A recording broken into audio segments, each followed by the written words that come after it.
It's almost counterintuitive PR because it's even if you're going out and you're trying to promote your business, you kind of have to do it in a reverse way. So it needs to be, so a media release really needs to be helping the readers or the viewers or the listeners of the media outlet. So it's not of any interest to them that you've launched something or that you've got a sale or that you've got a product unless you're actually talking about how it helps other people. And I think that's the biggest tip I can give people. It's not about you, even though you are using it to try and promote your business. It's about their readers.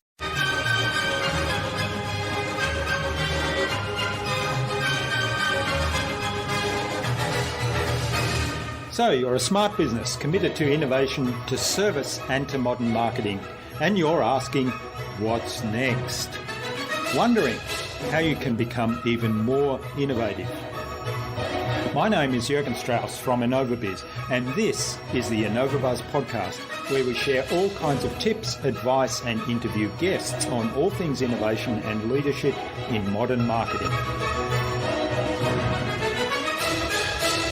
Hi there, Innovator. It's great to be back with another episode.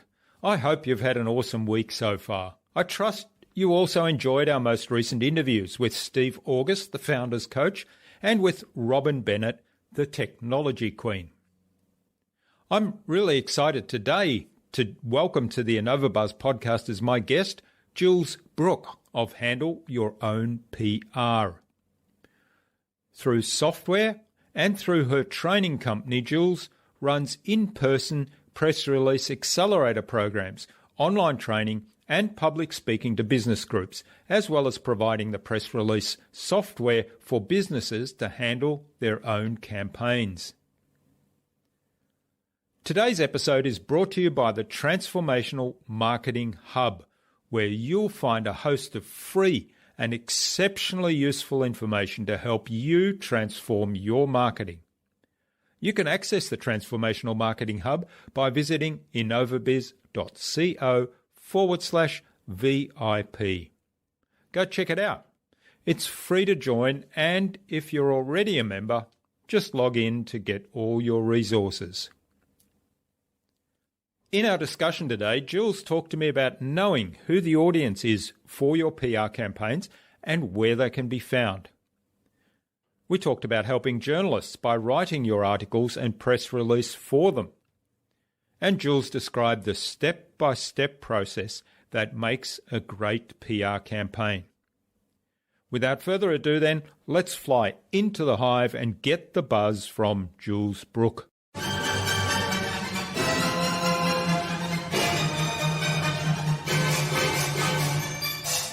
Hi, I'm your host Jürgen Strauss from InnovaBuzz, and I'm really excited to welcome to the InnovaBuzz podcast today, all the way from Melbourne, which is very close by where I am, Australia, Jules Brooke from Handle Your Own PR. Now, Jules is a PR consultant and she helps you get the word out about your business. Welcome to the podcast, Jules. It's a great privilege to have you as my guest. Oh, thank you very much, Jürgen. It's great to be here. Now, you work with businesses to help with their PR, and you also teach businesses to handle their own PR, which is the name of your company. Now, in a lot of the stuff I've read, you say you make it easy, fast, and fun. So I'm really looking forward to learning more about that today and how to do that. But before we start talking about all things PR and marketing, tell us a bit about your background. How did you get to where you are today, and what were some of the pivotal moments in that journey? Oh, well, that's a great story in itself. So I'm self-taught in PR. So my background was that I had a graphic design business and I had worked in graphic design for many years. And I set up a business called Handle Communications, and I was going to be the account handling side of the business. And it was kind of limping along, I have to admit. And I met a guy who anyone in Australia would probably know called Mark Mitchell, who's a comedian. And he had a character called Con the Fruiterer. And I met him at a party and he said to me, you know, we just chatted, and he rang me about 2 weeks later and he went, Jules, they've just brought out a Best of Con the Fruiterer DVD and I've told them you're the only woman in Melbourne to do the PR. And I thought, oh my God, I've never done PR before in my life, but I really needed the money. So I had gone to a couple of friends who were PR professionals and said, how about you do it? and I'll do the client facing and we'll split the fee. And they said, no, just try it. So I did, and I found it much easier than I thought. And I went back to the DVD company and said, look, I've got about 6 or 7 interviews for him on radio and TV. And they went, wow, you're amazing. Here's another 5 DVDs. And really on the back of that, I built up my agency, and the agency, Handle Communications, was specifically focusing on small businesses and startups. And we actually rode the mumpreneur wave when it started in the early to mid 2000s. So we had lots of mums coming out with really innovative products and services. And then from there, I guess I decided I was really passionate about that area. So, and then what happened was the GFC hit, talking about pivotal moments. And all of our clients who were small businesses said, we can't afford $3,000 a month. Oh my God, we're going to have to leave. And I just had a light bulb moment. And I thought, the media is desperate, and I mean desperate, to hear about new and innovative businesses.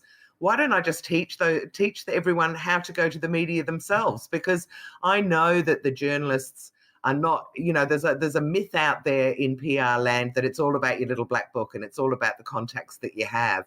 But the reality is quite different, which is if you've got a great story, then every journalist will want to have it, and they don't care where they get it from, and they don't care who supplies it to them. But ultimately in business, they want to talk to the business owner anyway. So I guess that was kind of my light bulb moment where I went, hang on, I'm going to start teaching people.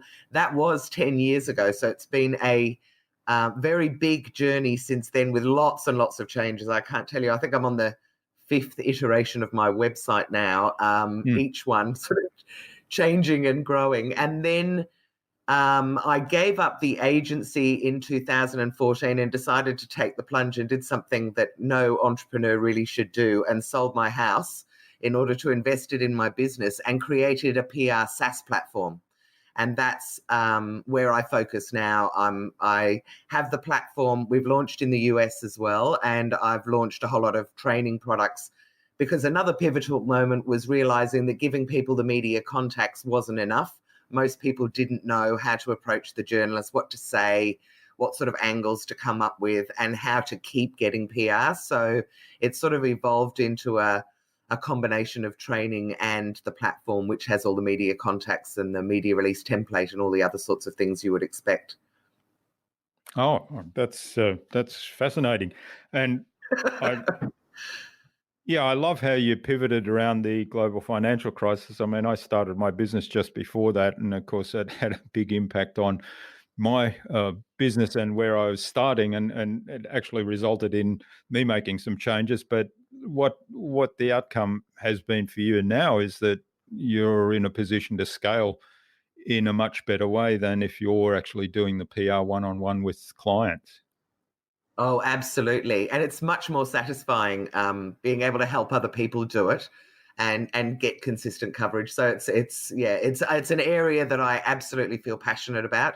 And I think lots of business owners are scared at the thought of PR and think that it's much more complex than it is, and think that they're going to be bothering journalists who are going to, get cross with them. And they don't realize that the media is about 80% reliant on people sending them stories and pre-written articles these days, because, the journalists are all being made redundant. So the ones that are left are trying to do ridiculous amounts of work. I mean, I had one journalist at one of my events say to me that at one of the big magazine companies now, they're being told to write 7 articles a day, which is virtually impossible. So 5 of those articles have to come from someone else. Yeah. And the most prolific writer at the Daily Mail in Australia writes 100 articles a week. Wow. So it starts to give you an idea of how much content they need.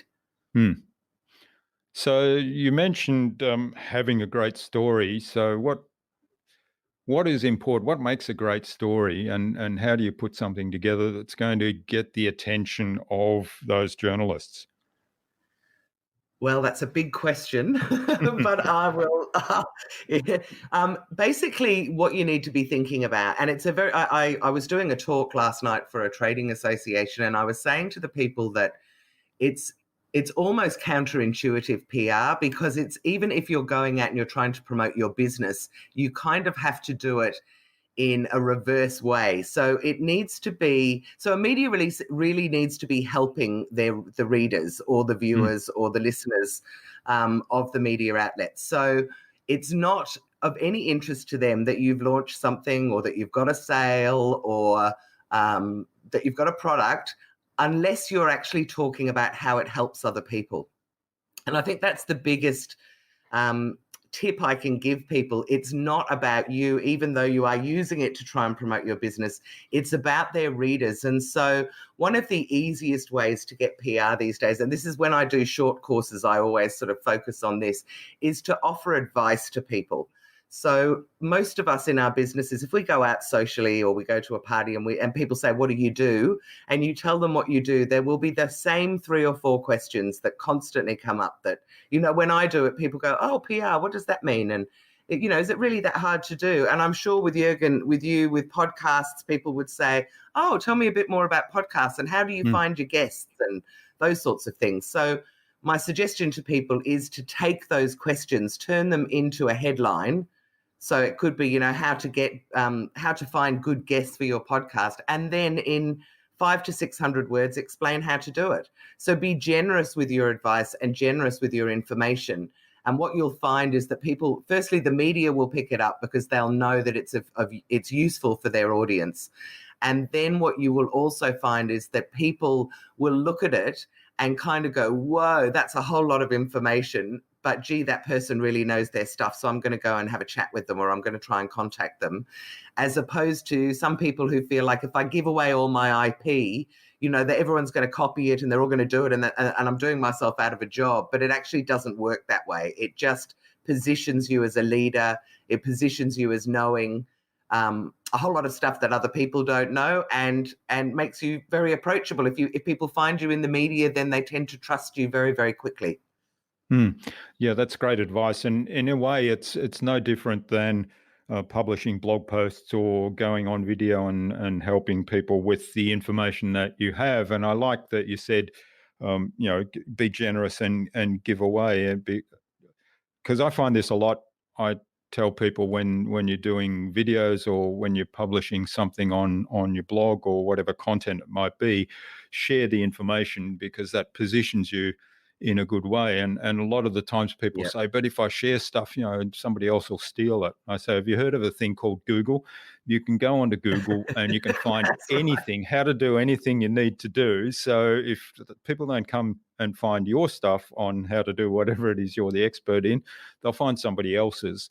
And if somebody's going to steal it, you don't want them as clients anyway, but the people that are likely to be your client, they're going to say, wow, that person really knows their stuff and I really need to speak to them. And if they're smart business people, they'll be focused on where they add value to their own business and get other people to do the things that they're expert in.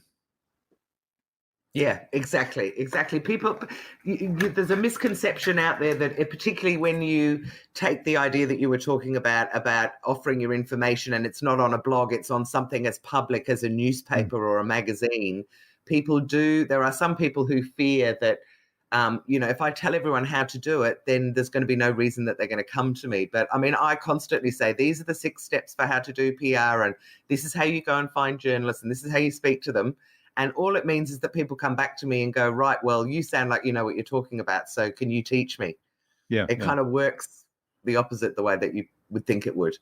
But yeah, so if you're writing a media release, the information about your business in 90% of the cases needs to be a small link on the last paragraph. For more information, go to www.whatever. And then the only other tip I'd give is that you need to get all your information as much as you can into your headline and the first couple of sentences, because all of us, if we're trying to decide what media we want to consume or what article we want to read, we skim headlines and the first couple of sentences to see whether we want to read further. And the journalists will do that and their readers will do that. So you really want to get all that punchy stuff up front. Yeah, that's great advice. So there's obviously... Well, you talked about the journalists that are writing up to 100 articles a week, so they don't have time to read a lot of articles in depth. They've got to make a very quick decision on, is this worth me spending more time on and researching further? Yeah, that's right. And the other thing is, I think a lot of people feel that PR is about approaching a journalist and getting them to write the story, which of course is the holy grail, and that's what we would all love. But if you want to get published consistently, then start writing the articles as if you are the journalist. And then they can, if a journalist can find an article with a fantastic image and they can just cut and paste it and put it into their magazine or onto their website or blog or whatever, then you're 3/4 of the way there. All right. Now, you mentioned that, the media release has to help the audience. So I'm guessing, and this is something I'm really passionate about, identifying your ideal client, in this case, identifying who's the ideal audience that you want to actually get that message to. So what's your take on, working out who is the audience and how you actually speak to them? Okay, so I do quite a lot of work on this because this is how you get consistent long-term PR, is to start thinking about, so we all know who our primary target market is, and I often, much to my dismay really, will meet people who'll say, it's all small business owners, or it's all women, or it's all men. And I go, well, how in heaven's name can you tap into any... You really need to, well, let me just say it again. You really need to kind of niche it right down. So I'm a big fan of, once you work out what your primary market is, then start breaking it down into really small niches. So if you were to say, my target is all, say all women, well, I'll use handle your own PR actually as an example. That's probably a better one. So in theory, all my target market are small businesses and entrepreneurs, but there are so many different types that you need to think in the small niches. So there are mumpreneurs and mums that are doing it, and the way I would speak to them and the way that I would target them in terms of language would be very different to, say, an entrepreneur or a startup. They all have their own pain points. They all have their own challenges. And what you want to do is tap into as narrow a niche as you can, so that you're able to speak to them in a language that will really resonate. I'll give you an example. I was working with a woman who had a coaching business. So she was coaching mainly men, she said, and mainly older men over 45. And I said, well, give me an idea of your ideal customer. And she said, I reckon it's a guy who is working in a large corporate and is about to be made redundant, or feels he's about to be made redundant, or he's about to retire, and he just doesn't know what he's going to do with himself to earn income going forward or to keep himself busy. And I said, well, rather than write a media release saying, because so what she does is she coaches. So I said, rather than writing a media release that's going out saying, hi, are you a bloke and in business and would you like to become a coach? Why not tap right into it? And so we got her to write an article about, are you sometimes sitting in the office looking out the window wishing that you could be helping other businesses? Or are you retired and you've gone looking for work? And I think any of us who are slightly older have seen this time and time again, that if you're over 50 these days, it's almost impossible to get a job. Because they want you to be younger and whatever. So I had suggested to her that what she could write about was, if you have been made redundant or have retired and want to work still, then why not take your expertise and start sharing it with other businesses that can benefit from it? And so the whole article was written around for the audience member who might be somebody who is contemplating doing coaching. She got 16 inquiries off one publication from printing that story. Yeah. And from that, and I think she said that was I think it might have been 16 more than she usually had. And she said, the only difference I've done is the PR. So, yeah, I don't know whether I've answered the question, but. Yeah, no, that's good, because I think it's really important. And I guess it comes the next stage of that. And I'm kind of keen to learn the process, if you can give us a high level snapshot of the process. But I'm guessing the next stage, once you know who you're talking to, who the ideal audience is where are they likely to be? So, do you need to go on radio? Do you need to go on TV? Do you need to be in print? And because that, depending on who the audience is, they may be in all of those places, or they may sort of focus on one or other. That's exactly right. So if, for instance, just to go back to handle your own PR and small businesses, I have entrepreneurs and startups, I have business mums, I've got business women, I've got corporate escapees. I would write a different media release for each of those articles, and then I would go out to the media that those people are consuming. So I know that mums are watching morning television.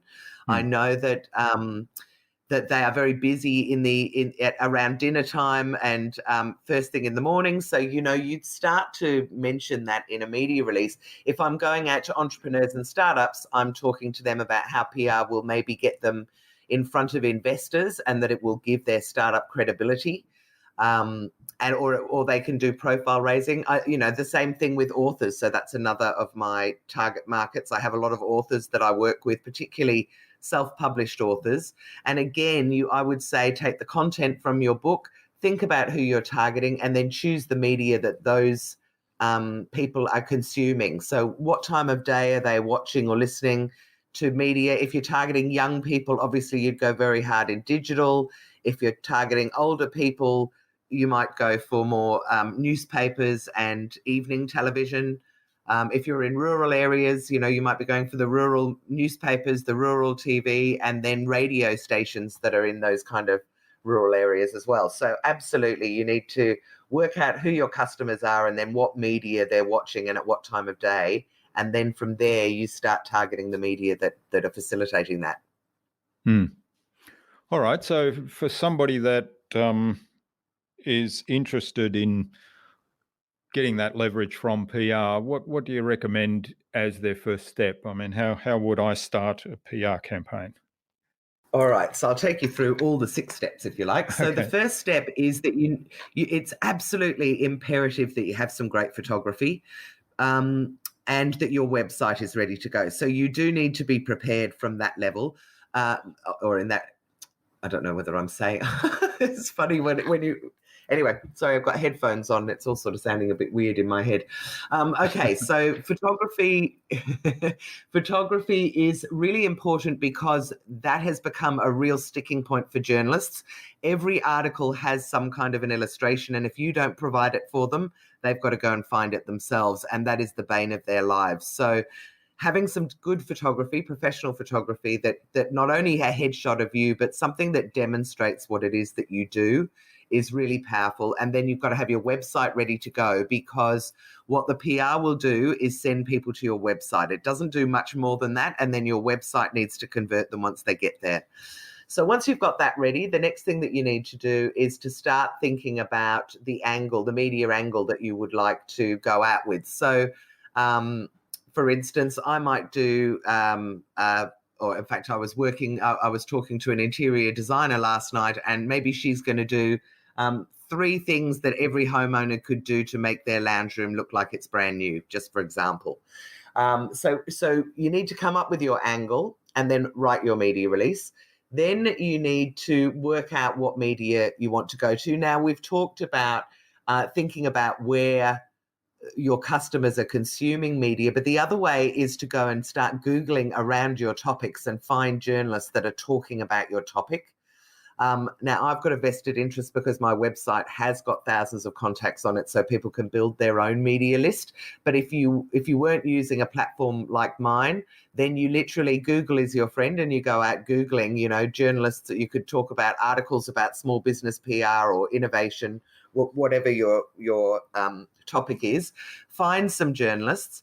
Then you need to reach out to them either via email, which is the preferred method for most media, but radio and TV, I would always suggest that you call them first and just pitch your story, and then follow it up with a media release. So identify the journalists. Then you need to go and pitch it to them. So you need to think about, if it's a radio show, make sure that they're not on air. If it's a TV show, give them a couple of weeks' notice. If it's newspapers, you want to go a couple of days ahead. If you want immediate coverage, you might go to bloggers and online media, et cetera, et cetera. So you choose the media you want to go to. Then what you need to do is write an email that explains your story idea and attach your media release. Now, one of the things that I say to people is to cut the body of their media release out and put it into the body of the email so that it's just below your introduction.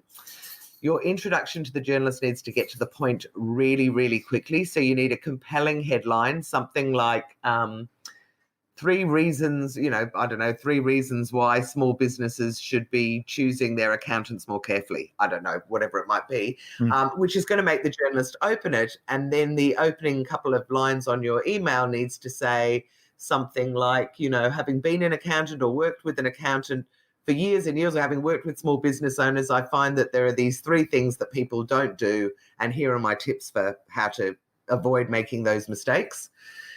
You send that to the journalist. You need to personalize the email. So if you send it out to loads and loads of media and it's just blind CC'd, the journalist will know straight away.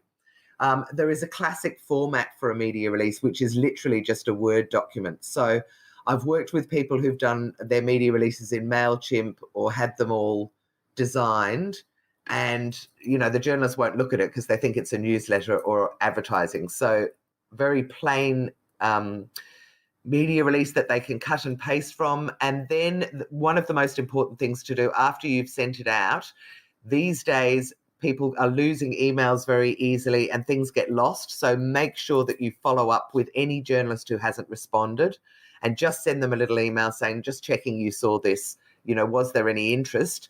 Because I've got about 50 or 60 small business owners that I'm working with at the moment, and almost all of them are saying that the media is picking things up on the follow-up stage. So they're not all getting picked up the first time, but they're getting a lot more coverage when they go back and remind the journalist. And then once the article is published, you need to make sure that you get a clipping of it or get a copy of it somehow, and then push it out through social media, through newsletters. You can put it on your website. You can use it if you're a wholesaler. You could use it to get more retail sales by saying, we're going to be in this magazine, and so people will probably want to order more. So the stages are being prepared, writing your media release and getting your angle right, contacting the media, doing the follow-up, and then the final stage is milking it, as I call it, which is just making the most out of it. I mean, to me, the benefit of PR over any other kind of marketing is what you can do with it after it's happened. So, if you advertise in the end, what do you do with the ad once it's run? Whereas with PR, it's all about getting that clipping and pushing it out through your social circles and on your website and boosting your SEO with the backlinks and so on and so forth. Yeah. I was going to ask you about leveraging whatever PR that you do get and repurposing, because that's one thing I'm really big on. If people do videos or a podcast, for example, there's so many ways you can repurpose that and use that information, and particularly if it's evergreen content, which is like what you're saying, that the PR is more evergreen content than an advertisement. Absolutely. I mean, when I launched Handle Your Own PR in 2010, or 2009, we had a whole lot of publicity in the Sydney Morning Herald and The Age, and then I got it again a couple of years ago when I launched the PR platform, or the SaaS platform. And I can tell you that if you Google my name still, that article from 2010 and the one from 2014 or 15 will still come up in that first, page and a half of links to my name. So it's incredibly powerful and it sticks around for a long, long time. All right. Now, you mentioned a couple of times your SaaS platform. So tell us a little bit more about that and how that's different, say, to one of your training courses. Okay, so the SaaS platform is really the tool that people can use. So once you know what you're doing with PR, the platform has been built to make it really, really simple for people to sort of step through the process. So it makes you name your campaign, and then you get to build a media contact list based on the topics that you are wanting to talk about. So for instance, it might say, do you want business or lifestyle or IT or the arts or whatever? So you click on that. Then it becomes more specific. If you've said business, it might say, do you want small business? Do you want corporate business? Do you want franchising, lawyers, whatever it might be? So you click on the ones that are relevant to you there. Then it offers you, do you want TV, radio, digital media, industry magazines, et cetera, et cetera. So you choose the media types.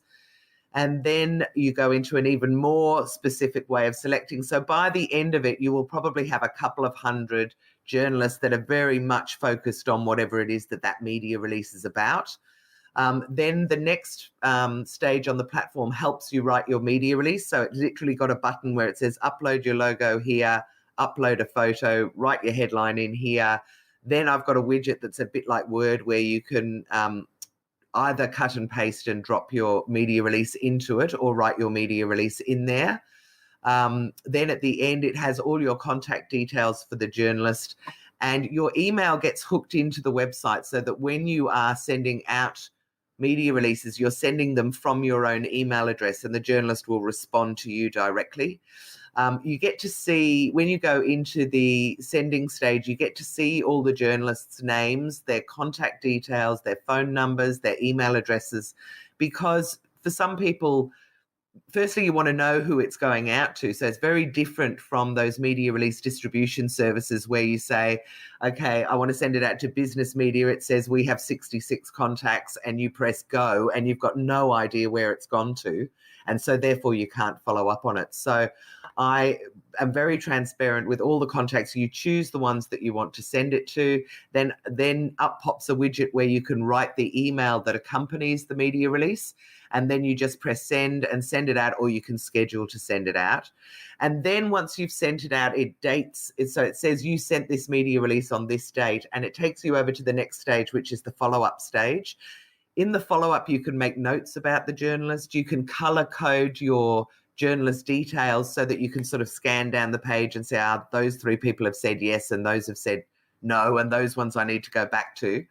And then when you send out the email, it literally sort of pre-populates the email that goes out with, follow up and then the name of your headline of your media release.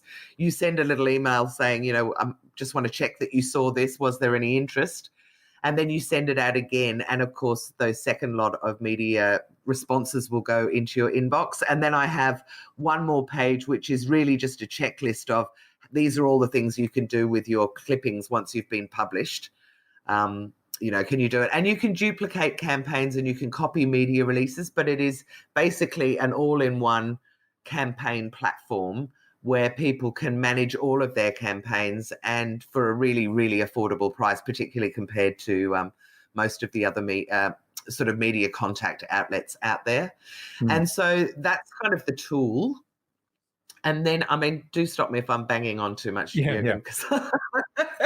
And then my training, I guess the ultimate training that I do, which has just turned out to be so practical and so useful for people that it's got about a 95% success rate, is my PR accelerator program. And the idea with that is that people come along for 2 days every quarter and sit with me and journalists for one-on-one for up to 12 hours. So over the 2 days, they get the whole of the afternoon and the following morning sitting with journalists to say, and it's not pitching your ideas to them, it's saying, this is my business. This is what I want the PR to do. What sort of angles should I use? What sort of things can I use to get the media interested? And the journalists will help you with the angles and the content. And then we edit the media releases for everyone. So the idea is that they have 3 media releases written over the 2 days.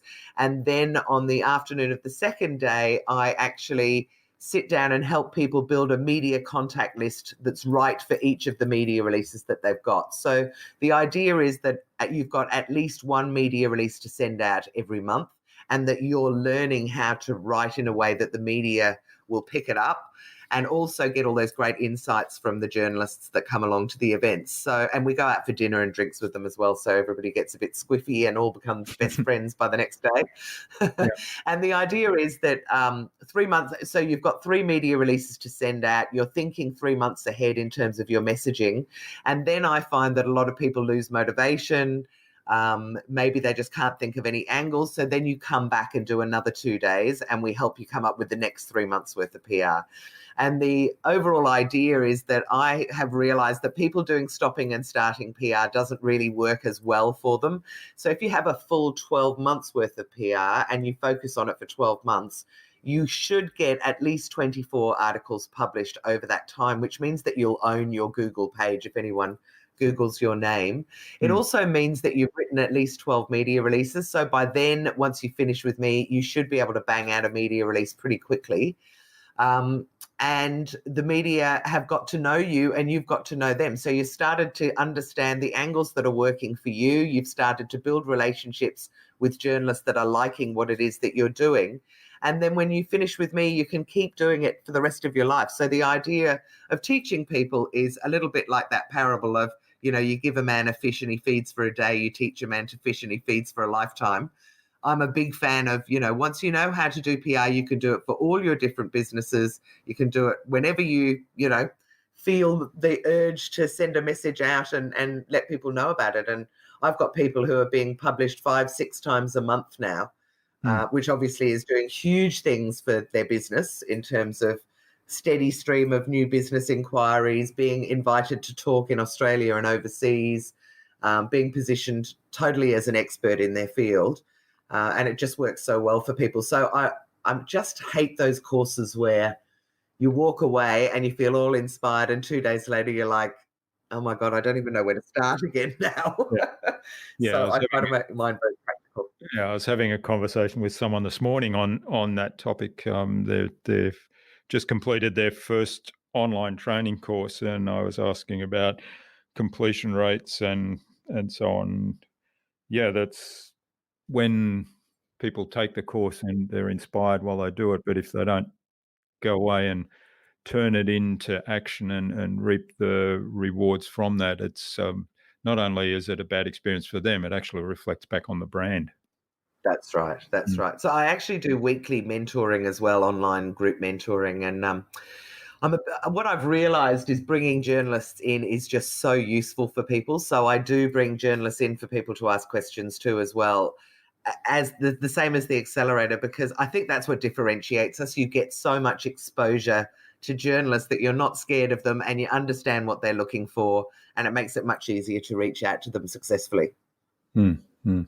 Yeah, that sounds like a great program. Now, I'm curious as to what you would advise, and this is probably one of those how long is a piece of string questions, but how often you would suggest that people actually send out PR campaigns or run PR campaigns? Oh, no, that's actually a really good question. So I have a rule of thumb that is you should be doing at least one a month.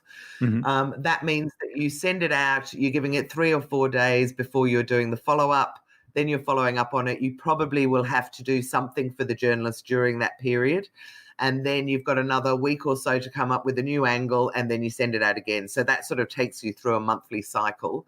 Having said that, I've now got quite a few people that are doing them fortnightly, and that is working really, really well. Like I feel like they are, and they tell me that when they go out to meetings, people are saying, I'm seeing you everywhere, because every 2 weeks, really ramps it up. And the other thing that people might not realize is if you write informative articles as opposed to asking a journalist to write an article about you or your business, if you write those informative articles, there are quite a lot of media who will pick it up, even if other media have picked it up. So you don't just have a one-shot chance. I've got people now having 5 or 6 articles published from one media release. So you can start to build quite a lot of traction per month if you're getting, even if you've got, what I'm looking for is a minimum of 2 articles a month. So over 12 months, you've got 25 articles, which should give you a page and a half on LinkedIn, say. Not like LinkedIn, on Google. Yeah. So what you mean there is other journalists picking up the article that's published by someone, but those other journalists may not be people that you've actually pitched to. No. What I mean is that if you have an article media release, you might send it out to 50 business journalists across 50 different media, and maybe 5 of them will pick it up. So it might appear in the Bulletin, the Telegraph, Dynamic Business, and, the Sydney Morning Herald, or you might get a radio gig and a couple of other things. In fact, one of my students who owns a branding agency said to me the other day that she'd written an article that got picked up by a media outlet, and then the people at the media outlet went to her LinkedIn and found articles she'd written on LinkedIn and texted and then emailed her and asked her if they could use those articles as well. Okay, yeah. So it just goes to show how everything is kind of, now people can find you in so many ways and what it is that you're writing about. But I thought that was really interesting. So the media is monitoring the LinkedIn profile articles as well. Mm. Mm.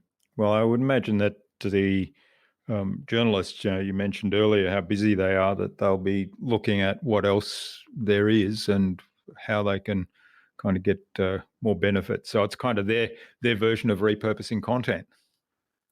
That's right. That's exactly it. And also, you look that things like newspapers are extremely sensitive to having an exclusive, because these days, because there's so much online and digital news, they feel they're behind the eight ball anyway. So what they want to do is have a story that they've got and no one else has got.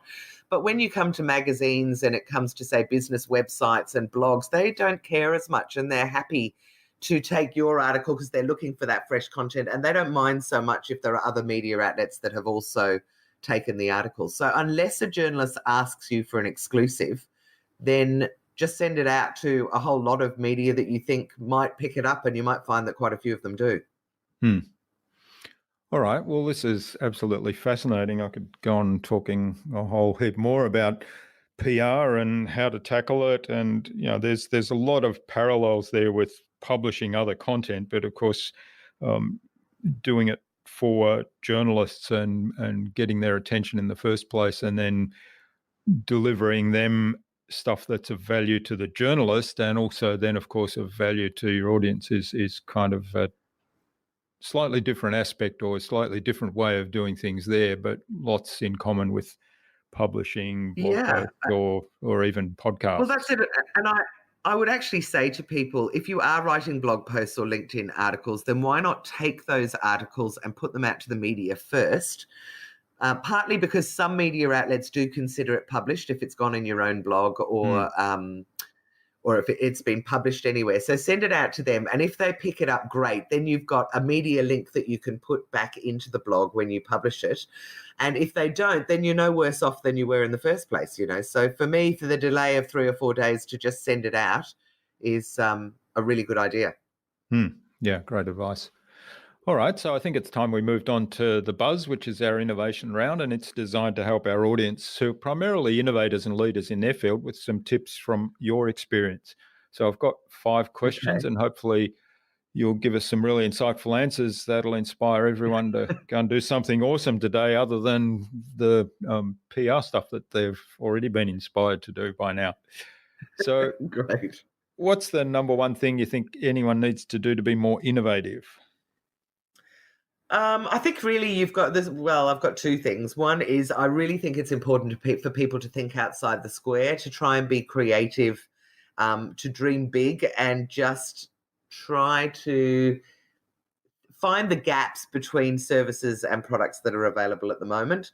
And the other thing I think that's really important for anyone who's innovating is to be tenacious and not be put off by people that poo-poo your idea or say it's going to be too hard, too expensive, whatever. If you think you can do it, then do it.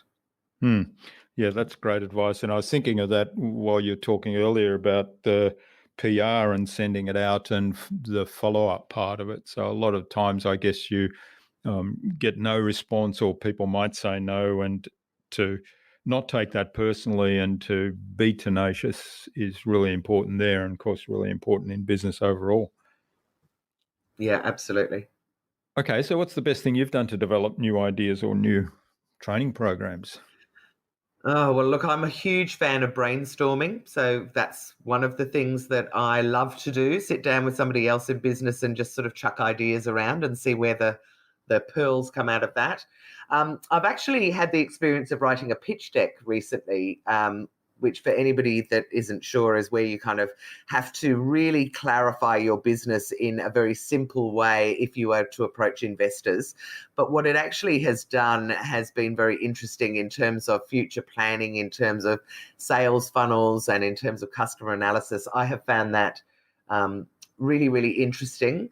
And obviously analysing what the customers are doing at the moment and maybe identifying gaps or getting feedback from them that they would like changes. So that helps me develop new ideas, and even price points do, to be honest, as well. I might go, look, I've put together this bundle, but we don't seem to be getting a lot of love for it. How about we change it and we'll mix up some other different things and put it at a different price point?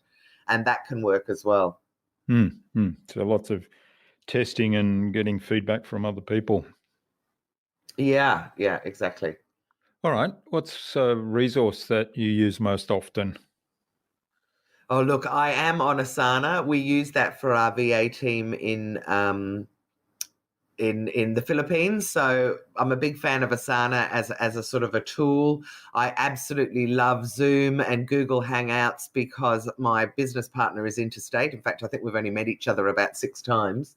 And he's about to move overseas, but we talk every day via video links.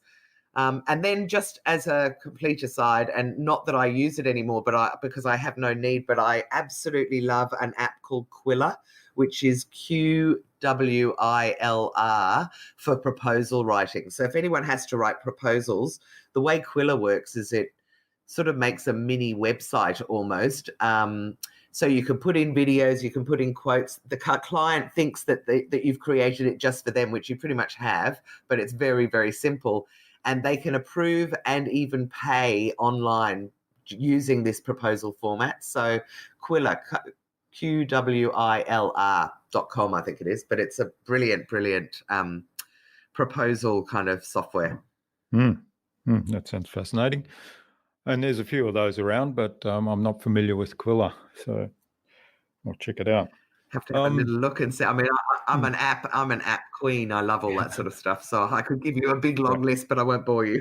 Yeah, that's right. And we don't want to have people go and do distractions because they should be focusing on PR while they're listening to this exercise or this episode. Right. All right. What's Excellent. the best way to keep a project or a client on track? Talking about focus. Well, what I've noticed makes a huge difference is mentoring. So I've only started running weekly mentoring since the beginning of this year. It has made a massive difference to my sort of students in inverted commas or customers, because it's just that touch point every week, so they can ask questions, but it just keeps them motivated and on track, I think.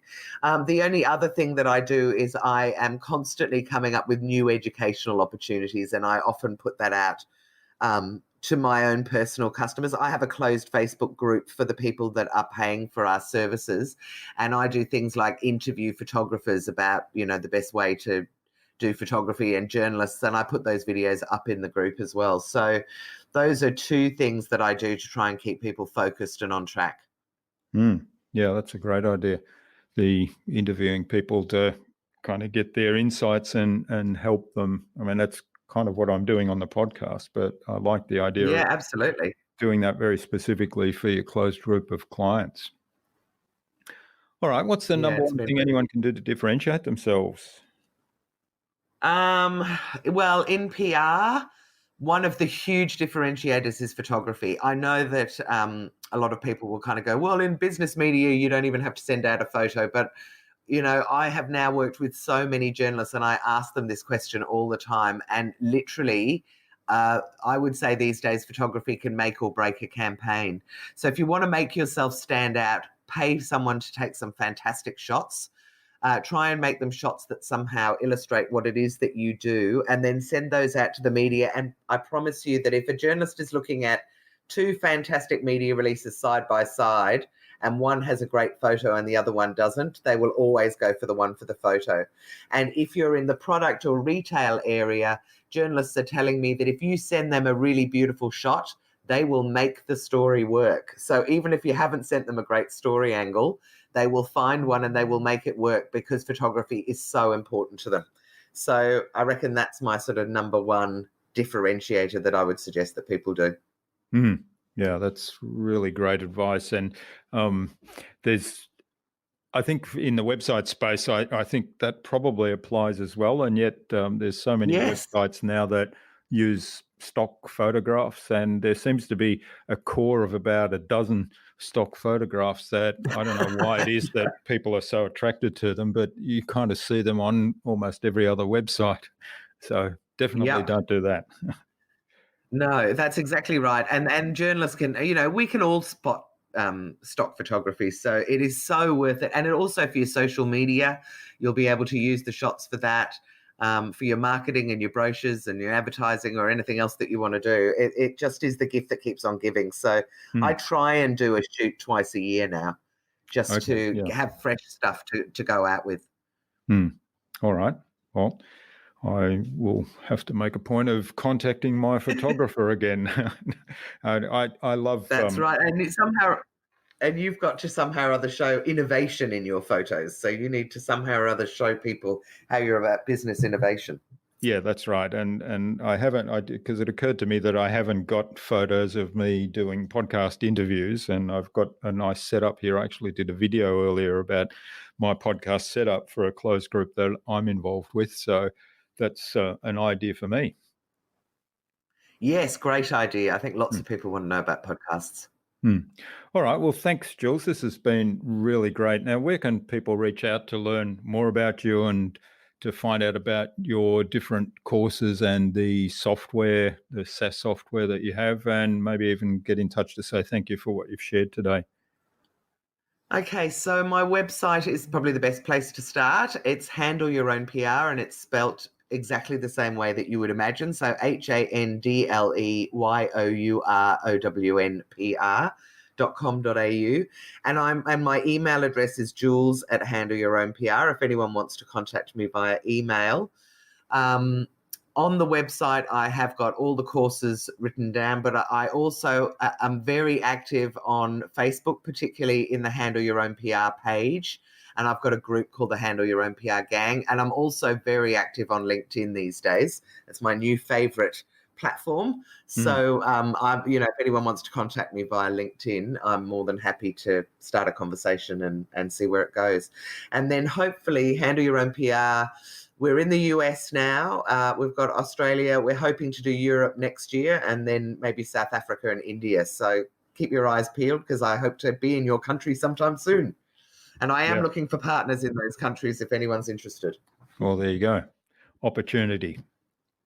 Okay. Well, what's the number one piece of advice you'd give to any business owner who wants to be a leader in their field and a leader in innovation? Well, I have to say PR, don't I, really? I mean, the one thing that every business should be doing, in my opinion, is PR, because what it does is it positions you as a leader. You get that third-party endorsement, which, from the editor or whoever, which gives you immediate trust. People believe you're a leader in your field if you're being written about in the media, whether it's true or not, that is the belief. And it's free. And I don't think there are any other marketing other than social media. These days you have to put some money behind that, where no money exchanges hands. The journalists are not allowed to be paid for their stories. That is part of the journalistic integrity, that there's no commercial influence on a story. So it is all about you coming up with a good enough angle that they will pick it up, and then you start getting free media coverage. And in magazines and newspapers, you couldn't begin to afford to advertise in anyway. Yeah, great advice. All right. Well, finally, who would you like me to interview on a future InnovaBuzz podcast, and why? Gosh, I actually forgot about that question. Who would I like you to interview? Oh, any chance of doing Richard Branson or someone like that would be fantastic. Yeah. Alternatively, well, I'm sure you get that one all the time. There is a woman, and I can't remember her name. I think it's like Catherine something or other. She used to be on a show called Changing Rooms in the UK, but I know she now lives in Queensland. She has made multiple millions, and she is on the Harvard Business Review board. And also, I'll see if I can find the name. I want to say it's Catherine McLennan, but I don't know that I've got it right. I will find it and send it to you, because I think she'd be amazing to hear how she did it. I think she started off meeting the Beatles in London in the 60s. So she's kind of that age group, and has now moved to Australia maybe in the last 20 years and is doing great things all around the world. All right. Sounds fascinating. So I look forward to finding out her exact name. Catherine, yeah, and we'll see if we can reach out and get her on. Now, I'd love to have Richard Branson on as well, of course, but I might need to get a lot more PR exposure before we get to that point. So we'll see. Well, he's a bit of a PR hound himself, so you never know. Yeah, that's right. All right. Well, thanks so much for sharing your time and your insights with us on the InnovaBuzz podcast today so generously. I've really enjoyed this. I've learned a lot. There's lots of ideas that I've written down here in terms of, using PR as a marketing tool. And certainly, there's lots of similarities with publishing other content. But of course, to be able to use it in that public space through the media, the value there is huge. So I really appreciate you sharing that with us today, and I wish you all the best for the future, and let's keep in touch. Thank you very much, Jürgen. It's been an absolute delight for me as well.